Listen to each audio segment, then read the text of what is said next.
अरे, आता हा काय नवीन विषय. सो तुम्हा सगळ्यांना माहीतच आहे सिलेंडर आता भेटत नाही आहेत. सो आमचं डायरेक्ट बुकिंग 11 तारखेचं होतं. त्यामुळे आता काय करायचं म्हणून आमच्या मम्मीने एक आयडिया सुचवली. आम्ही चूल करणार अशी. सो इथं आमची चुलीची तयारी सुरू झाली.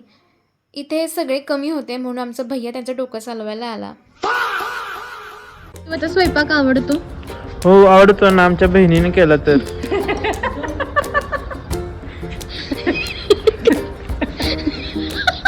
आमच्या प्रेम आणि अंकलची लाकडं शोध मोहीम सुरू झाली.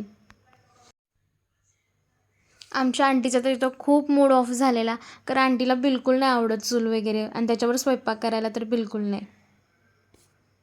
इथं अंकल आणि प्रेमची फुल तयारी झाली आहे आणि त्यांनी ठरवलं आहे की आज चुलीवर स्वयंपाक होणारच. मी तिथे गेल्यावरती काम बिघडतं असं सांगून मला सगळ्यांनी घरात पाठवलं. आणि हा प्रेमचा बेस्ट फ्रेंड आहे जो सतत त्याच्या आजूबाजूला फिरत असतो.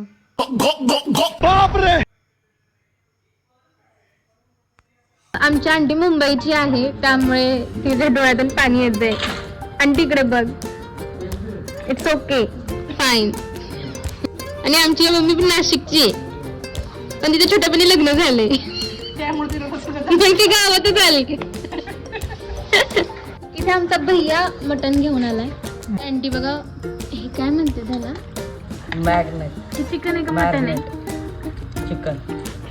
मला कधी नाही आवडणाऱ्या गोष्टीचा एक्साइटेड होऊन मी व्हिडिओ काढतेय. मॅग्नेट कर.